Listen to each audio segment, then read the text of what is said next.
How's it, guys? Before I start, I just want to say a big mahalo to Shaka Khan and all of you for attending. This is definitely one of my favorite conferences. Get to rock slippas, hang out in Oahu, so pretty cool. All right, so today let's talk about playing doctor. So my name is Patrick Wardle. I've worked at a bunch of acronymed places, including the NSA, which I always joke is the only government agency that actually listens. Yeah, I know. So now I'm the director of R&D at SYNAC. So SYNAC does crowdsourced vulnerability discovery. Currently, we think that humans, in conjunction with machines and software, are the best way at finding security vulnerabilities. So in a secure environment, we crowdsource bug finding with pretty good results. So if you're a company and you're interested in kind of having a bug bounty program, check us out. If you're a hacker or researcher and want to get paid to legally find vulnerabilities in our customer software, which is really bad, definitely check us out as well. Now, the internal R&D team does some neat cybersecurity research on current threats, such as OSX malware, which is what I will be talking about today. All right, so the goal of today's talk is to provide a practical overview of how to detect and perform malware analysis, for example, on your personal Mac. So I'm assuming most of you guys and girls are computer people. So, we all have friends and parents and relatives, and what do they always ask us? One, can you build us a website or an app? Two, I think my computer is infected, please fix it. And this is exactly what happened to me about a year or two ago, except my friend had a Mac computer. He said, hey, I think it's infected. Can you come look at it? And he shaped surfboards and said he'd give me a discount on a board, so I said, totally. But the problem was my background was in Windows. I'd done a lot of Windows malware analysis, Windows exploitation, Windows forensics, but Mac was kind of all new to me. So I really had kind of no idea what to do. So today's talk is kind of a knowledge dump of what I've learned over the last few years. Basically, it's what I wish I had, the knowledge I had when I started doing Mac malware analysis a few years ago. So today's talk is going to be broken down into 5 parts. We're going to start with a brief technical overview of recent OSX malware threats, outbreaks, and infections. We're then going to study and discuss some of the commonalities and trends we see in this OSX malware. Part 3, we're going to talk about how to diagnose a suspected infection. Part 4, we're going to talk about how to analyze files if you think perhaps they are malware or are malicious. And then finally, we're going to talk about some suggestions about good practices, how to keep your Apple or Mac computer secure.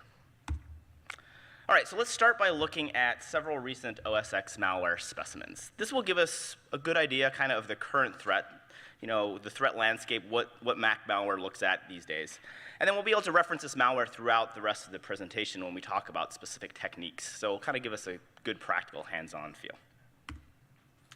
Now, Apple tells us they dearly care about our security and privacy, but I kind of beg to differ. I think this is mostly marketing. So yes, Macs do get malware, and Mac malware is actually becoming a growing problem. Also, as a Mac security researcher slash hacker, if I'm targeting a network or a company, I'm going to go after the Mac computers first. Recent versions of Windows is actually pretty secure. Microsoft has done a really good job with a lot of pretty good anti-exploitation mitigations, hardening the operating system. Apple really hasn't done quite as good of a job, or they lag a little bit. So Macs are actually a very, very soft target, especially when compared to Windows and Linux. All right, so the first Mac malware specimen I want to talk about is iWorm. Now, contrary to its name, it is not a worm at all. It is simply a Trojan backdoor. It was discovered late 2014, and it spread via infected applications. Basically, a hacker got a bunch of popular applications, such as Photoshop, cracked them, infected them with this malware, and then put them on Pirate Bay. So unsuspecting users who wanted a free copy of Photoshop would go to Pirate Bay, download and execute what they thought was Photoshop, and inadvertently infect themselves. So this piece of malware persists as a launch daemon. Launch daemons are similar to services on the Windows side of the house. And in terms of functionality, it was a basic backdoor. So it could survey the box, provide the attacker the ability to download and execute other code. Really nothing amazing, but did allow the attacker to build a botnet of about 20,000 computers. Next, we've got Hacking Team's persistent Mac implant. And it was nice to analyze this because Hacking Team got hacked, and all the source code for their tools and their implants got released or leaked on the internet, which is nice because when we're normally analyzing malware, we don't have source code. So if we look at some of the source code, we can see that it supports a myriad of features for gathering intelligence. It's really all about surveillance. This piece of malware persists as a launch agent, which is, again, similar to a launch daemon, which is, again, similar to a service on the Windows platform. And, like I mentioned, it had some interesting things for gathering intelligence, so audio, key logging, stuff like that. It also had a rootkit component, which is something we really don't see that much in Mac malware. Another piece of OSX malware from 2015 is Xcode Ghost. And Cloud talked about this yesterday, went into a lot of details, and he was actually the one that discovered it, so kudos to him.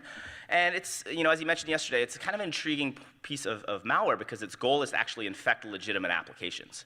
So a developer, as Cloud mentioned, will download an infected version of Xcode, and inadvertently, when they go to build a legitimate application, Xcode Ghost will inject malicious code into that. Once those applications get submitted to the Apple App Store, they bypassed Apple's security checks and made it into the legitimate iOS App Store. So then users would download these legitimate applications that were infected, and thereby the malware would get on end users' phone. Adware is also becoming pretty common on Mac. And one of the more prolific OSX adware families is called Genio. Genio relies on user interaction as its infection vector. So basically, the user has to be tricked into downloading and running it. And once installed, it will persist as a browser extension. And I'm sure we're all kind of familiar with these. Once you get adware on your computer, there's things like pop-ups, hijacked search results, basically anything to try to get the user to click on things or download more software. This other next sample is kind of interesting. It has the mundane name OSX backdoor. It was never really fully named, but it has a very interesting infection vector. So there's this piece of adware called MacKeeper. And MacKeeper, is installed on a bunch of users' computers. It's kind of this shady advertising company. It's not really malware, but it's definitely adware. Anyways, a security researcher found out that there was a remotely exploitable vulnerability in this MacKeeper adware. So he reported it to MacKeeper. They have an email address you can send bug reports to, I guess. And they fixed it. But hackers actually noticed this as well and designed some new malware that was able to remotely infect computers that had this MacKeeper software installed. So that's kind of neat, because mostly we don't see Mac malware that has remote exploitation capabilities. But to me, it definitely shows that the attackers are out there and they have the skills, and when the opportunity arises, they'll be able to create interesting Mac malware. In terms of its capabilities, again, it persists as a launch agent. And again, basic functionalities, survey the box, download and execute, kind of standard stuff. Next, we've got KeyRanger. This was also discovered by Cloud. And it was the first fully functional in the wild piece of Mac ransomware. So yes, there is ransomware on the Mac platform. So it also had kind of an interesting infection vector. So what the hackers were able to do was they were able to infect a legitimate website that had a legitimate BitTorrent application called Transmission. And so what they did was they injected their malware into the otherwise legitimate Transmission application. And then when users came to, again, the legitimate website to download what they thought was the legitimate software, they would get this infected copy of the Transmission client. And also, the attackers had access to a fraudulent Apple developer ID that they'd either bought or stolen, so they were actually able to sign this malware. So even if the user had Gatekeeper enabled and other security mitigations, because it was signed, it was allowed to run on their computer. And when it ran, it slept for a few days and then started encrypting the user's files. Luckily, since Cloud detected it so quick and word got out and antivirus signatures were created, I don't think there was a lot of victims. But again, this was interesting because it showed a decent level of sophistication by malicious adversaries targeting Mac users. The last sample I want to talk about is called Caretto. It was identified by Kaspersky, and they classified it as a cyber espionage backdoor. Its infection vectors via phishing and exploits. And it's kind of similar to other OSX malware samples, persists as a launch agent. But it was a little more sophisticated. So in the slide, for example, we can see in the disassembly, there's a command and control server, but the URL for the command and control server is actually obfuscated. So if you just look at the binary, you're not going to be able to see it. However, if you step through a debugger, you can watch the malware decode or decrypt that URL, and then we can get access to the command and control server's address. But again, kind of interesting and a little more sophisticated, and Kaspersky fairly confidently tied this to some nation-state activity. So again, this shows that besides just cyber criminal activities, there's definitely nation-states developing OSX implants in malware. All right, so that concludes our tour of several of the most OSX recent OSX malware specimens. So let's now briefly kind of summarize some of the commonalities of this malware. And this will give us a good understanding of what OSX malware looks like today. And then this knowledge can aid us in generic detection, help us perform analysis, and maybe even come up with some ideas for generic detection mechanisms. Basically, it'll tell us what we can look for kind of moving forward. Now, I do want to caveat that obviously there are known unknowns. There's probably some advanced Mac malware out there that looks nothing like any of these samples I talked about. But as we saw, a lot of the samples that we just kind of covered, even though they were completely unrelated, they had a lot of commonalities. For example, a lot persisted as launch agents. So if we can identify some of those commonalities, it's likely that we might be able to detect some new malware samples moving forward. All right, so first let's talk about infection vectors. Now, as I mentioned, most current Mac malware relies on user interaction to get on the box. So basically, the hackers need the users to click and download something to infect themselves. There's a great quote in cybersecurity that I always mention, and it's, "There is no patch for human stupidity." So you can have the most locked-down system, but if users are being tricked into downloading and running executable code, there's really not that much you can do. So how do hackers do this? Well, they use a lot of techniques that are similar to the Windows side of the house. For example, they might infect a website with a rogue AV product, and then when the user comes to that website, it'll pop up and it'll look like their Mac desktop, and it says, "I'm scanning and I found all these, malware samples. Please download this, application to disinfect yourself." And a lot of users, our parents, grandparents, might, fall for that and download that application. Obviously, that application is the actual malware. Another technique, somewhat similar, fake installers, Flash update is kind of the common one. Users, again, are tricked into going to a malicious website or a legitimate website that has been compromised, perhaps has a malicious ad, and it'll pop up and say, "Hey, please install this Flash player in order to view content." Obviously, it's not really Flash, it's malware.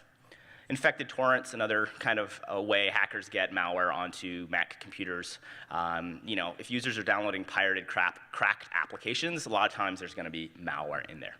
And then finally, fake codecs. This is similar to updates. A lot of adult websites might say, "Hey, in order to view content, please install this HD codec." And a lot of users really want to see adult content, apparently. So they will install the codec, which is obviously kind of malware. So again, it's important to note that users are essentially having to infect themselves. Of course, more advanced adversaries, for example, nation-states, are going to use remote exploits, which aren't going to require user interaction.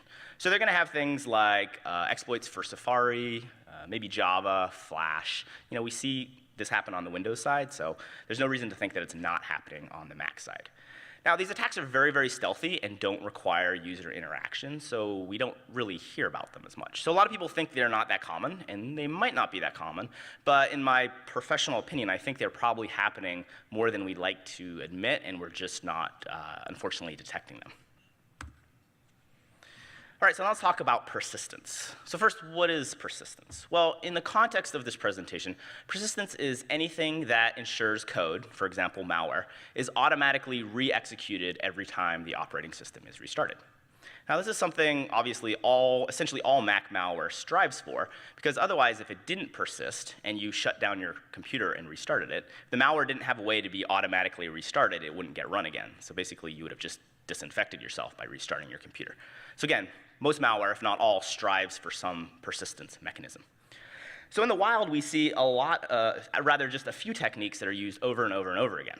So the most common is launch daemons and agents. Now, these are legitimate components of the operating system. This is how Apple says persists software, but there's nothing to say that malicious malware can abuse these techniques as well. Another common way is user login items. Again, this is how Apple suggests applications persist themselves. And if you persist yourself as a login item, you will show up in the UI, but every time the user logs in and the desktop is shown, that code or whatever was registered will be automatically run by the operating system. So if this is malware, it provides a great way for that malware to get automatically kicked off. Third is browser extensions and plugins.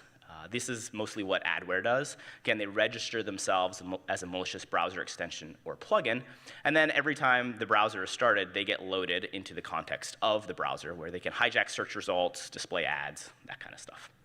I gave a talk about all these techniques, and there's actually 20+ different ways you can persist on a Mac at RSA last year. But again, adversaries are kind of only using these 3 common ones, but we'll probably see more advanced, more stealthy techniques in the future. So what features are common in OSX malware? Well, it really kind of depends on what the goal of the malware is. So there's basically 2 classifications or 2 types of malware. There's cybercrime or cybercriminal malware, and then there's nation-state surveillance espionage type malware. So for criminal, it's all about making money. So that's showing ads, getting users to click on things, hijacking search results, that kind of stuff. Whereas espionage, nation-state type stuff, is all about data collection. So nation-state malware is going to have things like audio capture, video capture, that kind of stuff, maybe a remote interactive shell. Now, there is going to be some overlap. For example, keyloggers. The cybercrime guys are probably interested in your bank password, so when you type that in, they want to grab that. Whereas the nation-state adversaries, the espionage cyber backdoors, are going to want to know what you're saying and who you're talking to. So there's likely going to be keylogger components in both. Okay, so after looking at these various OSX malware specimens and briefly studying their commonalities, we can kind of make some general summaries or conclusions about it all. So again, in terms of infection, most require user interaction, so Trojans, phishing, but there are some remote exploits out there. In terms of persistence, most use well-known methods, the majority of those being launch items, so launch agents or daemons. In terms of self-defense, we see some minimal obfuscation, but really not a lot, which makes the malware pretty easy to detect and remove. In terms of stealth, most just try to hide in plain sight. They name themselves Apple something or other and just try to blend in the noise of the operating system. Rootkit components, 1 or 2 samples might have this, but really not that common. In terms of features, a lot of the features are implemented not that sophisticated or stealthy, but they do provide remote adversaries complete command and control over a computer. So even if they're not the most elegantly implemented, it's sufficient for the job. And then in terms of bypassing antivirus products and firewalls, we really don't see much. And that's probably because there's not as many antivirus or security products on Mac compared to Windows. And also the Mac malware is really often not as sophisticated as on the Windows side of the house. Okay, so now we have hopefully a solid understanding of what OSX malware looks like, what it kind of smells like. So let's talk about how you can hopefully generically determine if you've infected. So this is kind of time to play doctor. And again, this is what I do when I get a computer from a friend or relative that thinks it might be infected. They say, hey, it's acting weird, I think I have malware on it. Patrick, can you look at it? Now, I do want to make one caveat before jumping in, and that is if you suspect perhaps an enterprise server is infected, you should really do the more responsible forensics. Grab a memory dump, take it offline, analyze it in a lab. This talk, we're talking about practical, personal analysis of that. You're not going to go to your friend and be like, okay, I need to image your drive and pull out your hard drive. I mean, you might, but that's kind of difficult. Okay, so the first thing is to observe any visual observable indicators. This is important because Mac malware, yes, it exists, but it's really not that common. So a lot of times if someone says their computer is acting slow or buggy or odd, it's probably not going to be malware. So if they say, hey, my computer's running slow, keeps crashing, there's so many processes, this is probably just Apple screwing up something. For example, they blacklisted their Ethernet driver at one point, meaning that their Ethernet driver couldn't work, so their internet just stopped working. So kind of Apple sometimes does stuff like that. Or there's a lot of buggy third-party code out there. However, there are some visual indicators that might mean the system is infected. For example, adware. If you're getting pop-ups, home pages that are hijacked, weird search results, probably indicative of adware. However, though, most malware tries not to be overt, right, and wants to stay on your computer. So there's probably not going to be a lot of easily observable indicators. Another thing is if you do have security tools installed, it's important to observe their warnings. So we'll talk about these specific tools later, but basically if there's odd things that are connecting to the internet or persisting, this might be indicative of a connection or a malware infection. Because these tools specifically don't look for malware per se, they more observe behaviors. So if you see odd things going on, you might want to poke around and dig a little deeper. So the first thing I do once I get a system that I think is infected, or if I think I've infected myself, is to see if there's any known malware on the system. This is pretty easy and conclusive, because if you find something, hey, this is a known piece of malware, there's probably a write-up about it on the internet, like how it persists and how to disinfect yourself, stuff like that. So you could use a single antivirus tool. You could download and run your system, but a lot of antivirus tools might miss certain things. So I think it's always better to use a service such as VirusTotal. VirusTotal is a cloud-based service that basically has 50 or so antivirus engines, and you can submit a file or a hash, and it'll scan that file with all 50 antivirus engines. So it's kind of like defense in depth. So what I did was I wrote a free tool that enumerates everything on your system. It's called Task Explorer, and if you're familiar with sysinternals tools on Windows, this is very similar to Process Explorer on Windows. So it shows all running processes, all running tasks, all loaded libraries, open files, network connections, and stuff like that. But it also has VirusTotal integration. So for every loaded dynamic library, every process that's running, it'll send the hash to VirusTotal, and if it's a known piece of malware, it will pop up and tell you, hey, I found some malware on your system. So again, this is kind of nice. I always run this first, and a lot of times if there is malware on a person's computer, it's probably some known adware or something else. Now, assuming Task Explorer doesn't show anything, says, hey, there's no known malware on here, but I really think the computer is still infected, what I do is I try to look for suspicious files. So we'll talk about this a little more, but basically the goal here is to find a subset of files that you think might be malware by looking for kind of weird things, and then we'll talk about how to analyze that hopefully very small subset of files to determine if they are malicious or not. So Task Explorer, again, has some nice features. You can say something like #unsigned, and it'll show you everything that's running or loaded on your system that is unsigned. On Macs these days, pretty much most things should be signed. All Apple software is obviously signed by Apple proper, and most, if not all, third-party applications are signed as well. So, I always start by kind of looking what's unsigned, because the majority of Mac malware is actually currently unsigned. You can also say #non-Apple, and this will show you all third-party code that's running on your system. So again, it basically filters out everything that's loaded, all processes that belong to Apple proper by checking their cryptographic signature. So this will give you a nice list of third-party software that you might want to look into, because there are or have been some instances of Mac malware that's signed. So now, yes, even though Task Explorer can help, you'll probably still have a decent list of files. If you're grabbing all third-party software, that might be 10, 20, 30, 50 different files to analyze, which is kind of a subset. So what I do next is I try to whittle this down by looking at which one of those are actually persisting. And the assumption here is most, if not all, Mac malware needs to persist in some manner. If there's some crazy resident type memory-only malware, that's maybe a thing. But again, the majority of Mac malware is going to persist in some way. So I wrote another free tool called Knock Knock, again, very similar to auto runs on Windows, and it simply shows all software that's persisting on your system. So obviously, legitimate software is going to persist too, but we can look for things that perhaps are unsigned, unrecognized by VirusTotal, might claim to be from Apple, even though it's not Apple. So for example, in this slide, we can see that there's a bunch of launch items. We can see there's some VMware tools installed in my VM, so I know those are legit, signed by VMware. But then there's an unsigned binary called Apple Updater. So that's super shady. Even though VirusTotal doesn't know about it, it's unsigned and it's persisting, and it claims to be something with Apple. That's a huge red flag. Another good thing to look for is any odd or suspicious network I/O, because most, if not all, malware wants to talk to a command and control server. So again, you can use Task Explorer to look for established or connected sessions. Here we can see iWorm. It opens a remote port to listen for an attacker to connect in, gives them an interactive shell. You can also use command line tools that are built into Apple, for example, LSOF, and this will show you, for example, established connections. So again, here we can see iWorm connecting to the adversary. They've opened up a session and they're talking back and forth. Of course, there's countless other things to look for. I also look at loaded kernel extensions. So I wrote another free tool called Kext Viewer. Basically shows you all the kernel extensions that are loaded in the kernel. Again, integrated with VirusTotal. So again, if something isn't recognized by VirusTotal or claims to be like some Apple Thunderbolt adapter, but it's not signed by Apple, super shady. I also look for hijacked dynamic libraries. This is similar to DLL hijacks on Windows. You can kind of do the same attack on Mac. So again, it's a stealthy way that malware could persist or kind of get on a system.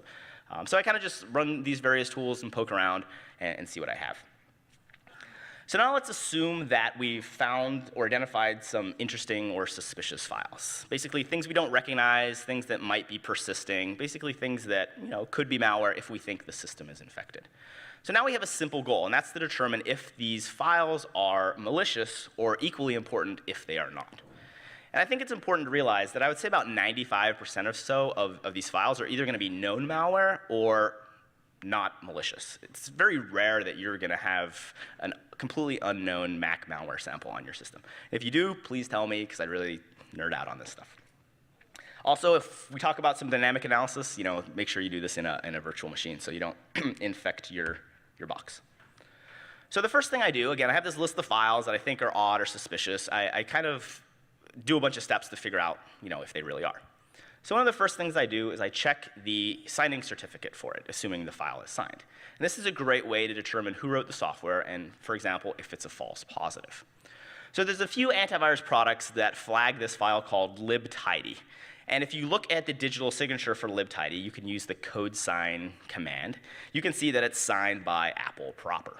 Obviously, a piece of software that comes from Apple proper is not going to be malicious, unless the FBI gets their private signing key, and then we have bigger problems to worry about. The other thing, though, is most Mac malware is unsigned. I would say the majority. So again, if there's a suspicious file you have and it's not signed, that's, again, kind of a red flag that you should probably look at that file deeper or closer. The next thing I do is I simply Google the hash or look up the file in VirusTotal. And this can quickly tell you, is this a known file? Is it an unknown file? Or is it known malware? Again, this can say something like, hey, this file is persisting, but it's part of, some Adobe installer. And, here's the Adobe installer. It's the legitimate one, yes. It's unsigned, but, Adobe just forgot to sign it. So it can kind of quickly tell you different things about that. Now, it's important to note two things, though. There can be legitimate third-party binaries that just the hashes haven't been indexed by Google or anyone else, so you might get 0 hits. And also, if there are 0 detections on VirusTotal, that doesn't mean it's not malware. Most Mac malware, when it comes out, there's no VirusTotal signatures for this. So again, if you're one of the unlucky few that gets infected earlier, or you're being targeted by nation-state adversaries or something, VirusTotal might not flag the file. So 0 detections does not necessarily mean it's not malware. So if I'm still unsure about that, the next thing I do is I run strings. So strings, as its name suggests, will tell you all the strings that are in a binary. So it's a good way to really get a feel for the binary without having to do a lot of low-level reverse engineering. So here we see OSX Corretto. Again, this was a cyber espionage backdoor that was attributed to a nation state, so pretty decent, sophisticated piece of malware. And we can see that running strings, we can see some interesting network and execution logic. So things like reverse lookup, executing %s. And then there's also some encoded strings. So again, if you see a binary that's persisting, that's unsigned, that you don't recognize, that has these strings in it, this is probably malware, right? At the bottom, you can see iWorm, and we can see by running strings, we can quickly determine that it's packed. That's kind of an unusual thing. There's not a lot of packed binaries on Mac.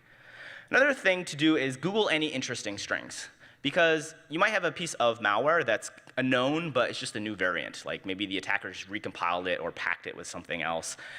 So maybe VirusTotal doesn't know about it yet, but otherwise it's essentially a known piece of malware. So what I'll do is I'll look for misspellings, weird error messages, and then I will Google those, because often that's a commonality that can tie you to a known piece of malware, or it can point you to a legitimate piece of software. So again, we're just kind of looking for tips or things that can indicate if something is malicious or if it's a known piece of software. Another thing I look for is the binary encrypted? So OSX natively supports a custom Apple proprietary undocumented encryption scheme. And Apple uses it to protect some of their applications, such as Finder and I think the dock.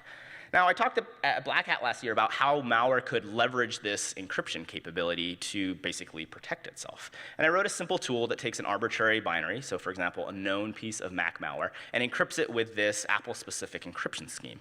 And then I re-uploaded that file to VirusTotal, and it got about a 50% detection drop. Obviously, if there's an if there's a binary that's not signed by Apple that's using that encryption scheme, that's really, really shady.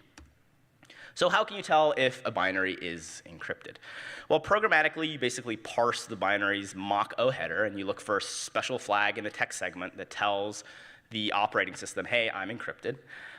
But you can also use a tool like Task Explorer, which has the hashtag encrypted search component, and it will show you everything on your system that is encrypted using this technique. So we can see there's 4 files on this virtual machine. 3 of them belong to Apple. A green lock means it's signed by Apple proper.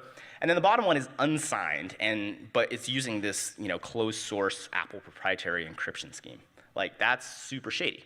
So when I wrote Task Explorer, I was like, I don't know if there's even going to be any malware that uses this encryption scheme, but it'd be cool to find that. And then about a week later, Hacking Team actually came out with a new version of their implant installer that used this encryption scheme. So even though no other antivirus products were flagging this, if you had got infected with Hacking Team's persistent implant and you ran a tool like Task Explorer, it would have showed a suspicious file being unsigned but yet encrypted with Apple's proprietary encryption technology. So again, that's going to be something really suspicious, something to look for. All right, so let's talk about packed stuff. So on Windows, the majority of malware is going to be packed, right? Hackers do this to complicate, analysis, make the file size smaller, bypass signature-based antivirus products, so on and so on. Now, legit software can be packed too, but on Mac, we really don't see a lot of packed software. There's maybe 1 or 2 samples out there, but they're often signed, like by Adobe or something. So looking or determining if a file is packed is a really good way to determine if a file might be malicious or is suspicious. So how can we determine if a binary is packed? So we can look for packer-specific strings. For example, UPX has some certain segment names, so we can look for that. Or more generically, we can just calculate the entropy of a file. And for packed files, it's going to have a very high entropy. So entropy is basically a calculation of the number of unique bytes in the file and some distribution type stuff. And when a file is packed, that's going to be really, really high, whereas unpacked files, that's going to be really low. So again, Task Explorer can tell you or show you all packed files. You just say #packed, and I'll show you all dynamic libraries or processes that are running on your system that are packed. So here we can see Java W. This is iWorm. And again, when iWorm came out, there was no antivirus signatures for this. But again, it was packed with UPX. So if you had this on your system and you used a tool such as Task Explorer and said, show me all the packed files, you would see this running process on your system that was packed, which would be a good indication that this file is suspicious, and in this case, it was actually malware. All right, so another useful OSX-specific tool is class dump. So applications that are written in Objective-C, which is Apple's primary programming language, at least for operating system type stuff, contains a lot of runtime information that's actually embedded in the binary. So class dump can extract this. So it can extract things like method names, variable names, and whatnot. So you can run this on a binary that you think is suspicious and get a decent feel of what this binary is actually doing. So I ran it first on Crisis, which is Hacking Team's malware. And you can see there's some really interesting method names like rename, backdoor, and relaunch. Again, if you're looking at a file and you think it's suspicious and you see a method name like this, very good indication that this is malware. Similar, we have an adware installer, and again, it's got some interesting strings about downloading and running encrypted files.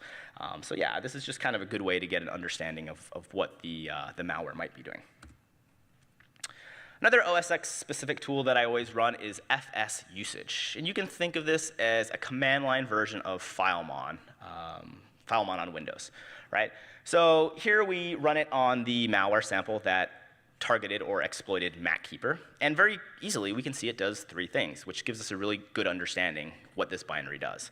So if we didn't know what this binary does, once we run it through FS usage, we can quickly see 3 things. We can see first, it's persisting as a launch agent. Second, it's installing itself to /users/shared. And then third, it's self-deleting when it exits. So again, these are kind of all very malware-like activities that we could quickly, very easily see by just running this command line tool. Again, we didn't have to dive into disassembly. And if we didn't know what this file was, now we have some more interesting things that we can Google, for example, the name of that launch agent, or again, just indicators that yes, this is probably malware. Now, the majority, as I mentioned, of Mac malware has some networking component. So I often look at the network traffic, run it in a virtual machine and see, does it talk out and what is it doing? So I look for things like, does it contain or is it requesting to talk to, odd or weird looking URLs or endpoints? So for example, is it talking to like iTunes212.appleupdate3.com or something, right? Something that's kind of trying to blend in, but obviously is probably suspicious. I'll also then Google those IP addresses or those URLs because a lot of times adversaries will use the same IP or URL in the same infrastructure across multiple malware. So we've seen instances where Windows malware has been ported to Mac. It hasn't been detected yet on Mac, but both the Windows and Mac versions will talk to the same endpoint. And that endpoint or URL has been blacklisted or known to be malicious because of the analysis done on the Windows malware, which is detected. So thereby we can say, hey, look, if this unknown weird Mac piece of software is talking to the same malicious endpoint, it's probably going to be malware. I also see if it periodically beacons, or does it, for example, send encrypted data over HTTP as opposed to HTTPS. So we see Mac malware sometimes XORing payloads and then sending it over HTTP, which, generally legitimate applications don't do that kind of stuff. So another tool, or rather service I use when performing analysis is VirusTotal Sandbox. And this is a fairly recent tool that they released. Basically, you can upload any file, and it will run it in an instrumented Mac sandbox and give you a nice report of what exactly is going on. So I uploaded iWorm, and I could see very quickly once I got the report back, the name of the file it installed itself to, how it persisted, and what URLs it was talking to. And in this case, it actually talked to Reddit, which is how it did its command and control and tasking. So again, if you have an unknown binary that's unsigned, that's packed, that's persisting, that's talking to Reddit, yeah, it's going to be malware. All right, now sometimes you do have to get down and dirty and jump into a disassembler and do some reverse engineering. But it turns out if you know a few basic things, you can kind of do 80–90% of this. So it's really not too bad if you know a few basic things. So most malware is going to be written, or currently is written in Objective-C. I'm not aware of any Swift malware yet, but there's still some commonalities. So malware or legitimate software that's written in Objective-C, anytime it makes a class method call, it's going to go through a function called obj_send_message. And this is documented by Apple, and it has its calling convention. So you can see, for example, the first argument is the class. The second one is the method name, and then any arguments. So here you can see, if you don't want to do that low-level disassembly, you can also use a decompiler app. And this is kind of nice. There's actually one called Hopper that I think is only like $30 if you don't want to buy the more expensive one from IDA. And you can see in the gray, there's the disassembly, which is kind of hard to read, but then the decompilation is actually pretty easy to see. So here you can see there's a method called connected to internet. And we can see that it's building a string, google.com, and then it calls nsdata, data with contents of URL, and we can see it returns a true and false if it was able to load this. So this is how this malware is checking if it's connected to the internet. So again, if you understand how to read C or you've done some programming, this is the output from the decompiler, that's not too complicated to understand what's going on. So I talked to a lot of people that kind of are a little wary of kind of getting into the low-level details. And yeah, it's very easy to go down the rabbit hole of reversing an IDA, but using a decompiler or something, a lot of times you can get a pretty good understanding of exactly what the malware is doing. Now, sometimes it's easier to do some dynamic debugging. Again, debugging can be complicated, but again, there's a few things you can do that make it a lot easier. So LLDB is the debugger that ships with Apple.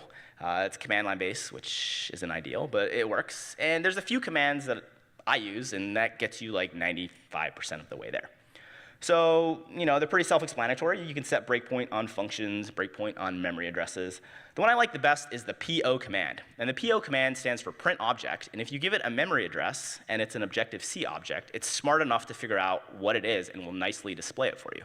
So if the malware, for example, is downloading a blob of data, or it's loading some plist, or a dictionary, or array, you can type PO and then put address of that array in dictionary, and it'll actually show you all the contents of that array.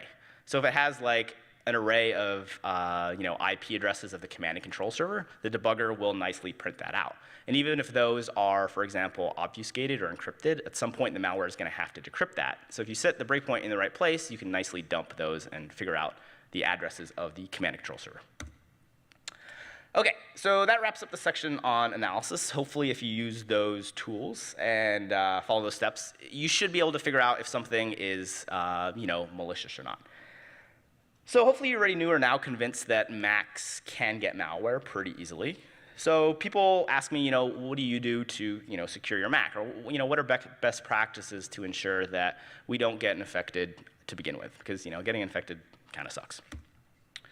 So first, there's a lot of Mac users out there that now somewhat begrudgingly agree that yes, Macs can get malware. They really have drank the apple juice and says Apple has all these built-in security mechanisms and it's really hard to get Mac malware. And that's not really that true. Apple does thank us for thinking that. But as with any operating system, there's going to be ways to get around these security mitigations. Recently, there's been a bunch of talks that kind of show how easy it is to get around. So, for example, how to exploit the kernel, how to bypass gatekeeper, how to bypass system integrity protection. So most of Apple's current security mitigations are unfortunately pretty easy to bypass. So I want to show a video that kind of illustrates one of these bypasses. So this is going to be a gatekeeper bypass. Now, gatekeeper is a built-in security component of Mac OSX, so it's in all your Mac computers. And it has a single goal, and that is to block unsigned code from the internet. It's actually a really good idea because the majority of Mac malware is unsigned, and the majority of it requires users to basically click on it themselves. So Gatekeeper was designed to basically protect users from getting tricked into downloading that Flash update player and then running it. So a few observations. What we're going to do is we're going to remotely infect this system by man-in-the-middling a insecure download, so a download that's distributed over HTTP. Now, Gatekeeper should block this because, one, we are modifying some downloaded software, which is going to break the digital signature of that software. And two, we're going to inject some unsigned code into that. So again, even if Gatekeeper didn't detect that the software had been modified in transit, it should not allow the unsigned code to run because that's Gatekeeper's only job. We can see that this was a fully patched OSX box. Gatekeeper was enabled. There's only 4 launch items, and there's no processes called Java running. So let's see this video. So imagine the user has gone to a talk about Mac malware. They're a little freaked out, and they say, OK, I should at least install an antivirus product on my computer. Not a bad idea. So they Google Kaspersky. Kaspersky's well known. And they go to Kaspersky's legitimate website. We're not doing anything to this connection yet. It's just loading the website. Nothing suspicious going on. However, when they click download, that installer is distributed over HTTP. Let me repeat that. Kaspersky, internet security company, antivirus company, is distributing their software over HTTP, right? It's 2016. What are they thinking? Anyways, as it's being downloaded, we can man in the middle this connection if we have a network capability or we're on the same network. So what we're going to do is we're going to inject a known unsigned piece of malware into this download. Again, this will break the digital signature of that DMG package, and it's also injecting unsigned code. So when the user double-clicks this download, Kaspersky installer is going to pop up, and when they click on it, we're going to see a pop-up that says, hey, are you sure you want to run this? This is from the internet. Now, this is not Gatekeeper, and this pop-up will be displayed for any software you download from the internet. So even if we hadn't man in the middle of this connection, that pop-up would have occurred. So they run it, they install Kaspersky, they're all happy. Life is good, they're getting an antivirus product, they think they're all stoked. However, if we look at the process listing, we can see a new process is running, kind of hard to see, but it's called Java W. And if we look at the code signature of this new process, you can use the code sign tool, command line tool, comes with Apple. We can see that it's not signed at all. This is not good, right? Gatekeeper's supposed to block unsigned code from running. Then if we go back to knock knock, we've re-enumerated the login items, the launch items that are there, and we can see that there's a new one. So not only was this unsigned piece of code able to run, it was able to persist.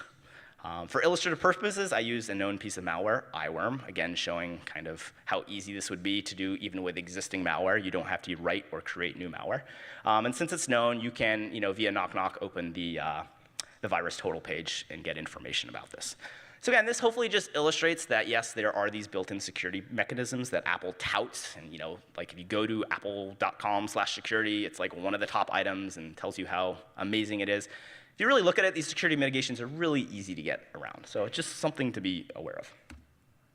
So yeah, what do I then do to keep my Mac secure? Because I love my Mac products, right? I have iPhones and Macs. Like I'm set on them, right? So I'm not going to use them. One way I do is I run a tool called OSX Lockdown. One of my friends actually wrote the core component of this. And basically what it is a tool that basically tries to audit and remediate security configurations. So it takes everything that's in those long, like how to harden your Mac computer, and does it programmatically. Now the tool he wrote was great, but it was a command line tool, so most people like nice UI. So I wrote a free UI wrapper that sits on top of it.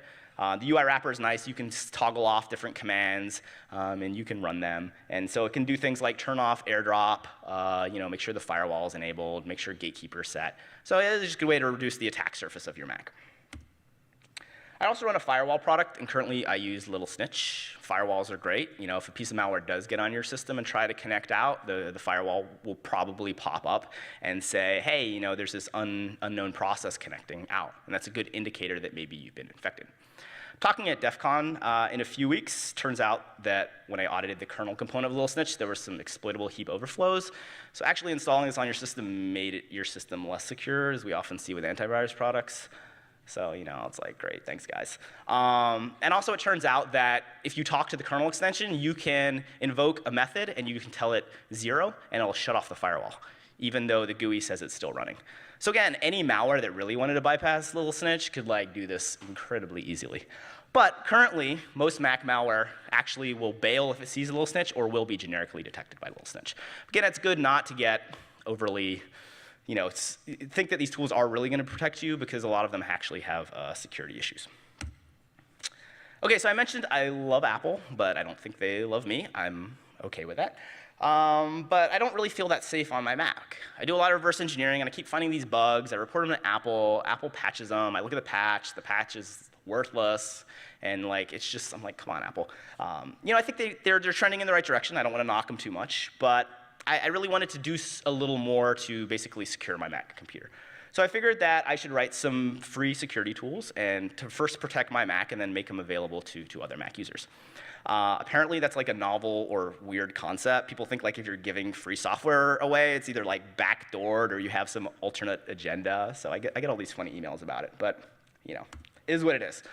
So my side hobby is to run a Mac security website and write free Mac security tools. We've talked about a lot of them in this presentation. For example, Task Explorer, Knock Knock. Block is an interesting tool. It basically monitors persistence locations that the ones Knock Knock enumerates. So if anything tries to persist, you'll get a pop-up saying, hey, process XYZ is trying to persistently install itself. And it's kind of cool because I launched it about 1.5 years ago, and every single piece of publicly discovered Mac malware that came out since that's tried to persist, Block was generically able to pop up. Now, if users still click allow, there's always that problem. The malware will be able to persist. But again, for security-conscious users, it's kind of a nice thing to have. Kex Viewer shows you all loaded kernel extensions. Hijack Scanner shows you dynamic libraries that have been hijacked. Ostiarius is just a kernel extension to supplement Gatekeeper until Apple fixes the fundamental underlying issues with Gatekeeper. And then ransomware is kind of a neat tool that I just released. And what it does is it monitors the file system and looks for untrusted processes creating encrypted files, which is what ransomware does. So it's kind of cool because as of now, it can generically detect all OSX ransomware without any signatures. OK, so let's wrap this up. Pretty much out of time, but what we've learned is, yes, Macs get malware. It's good to realize that. But if we use some of the tools I discussed, the built-in ones, the ones that are freely available online, we can get a pretty good understanding, if the system is infected and if it is, what the malware is actually doing. It's a good idea to scan your computer, install maybe a firewall product. Little Snitch hopefully is better than nothing, and some third-party tools. So I think I have a minute or two, maybe. If there's any questions, we can do that now. Also, I should be around the rest of the day. So thank you for listening. Do you have any questions? And if you just want to get to lunch, I understand that too. I'm right behind you. Awesome. Well, thanks again. Feel free to follow me on Twitter, shoot me an email. Really appreciate it.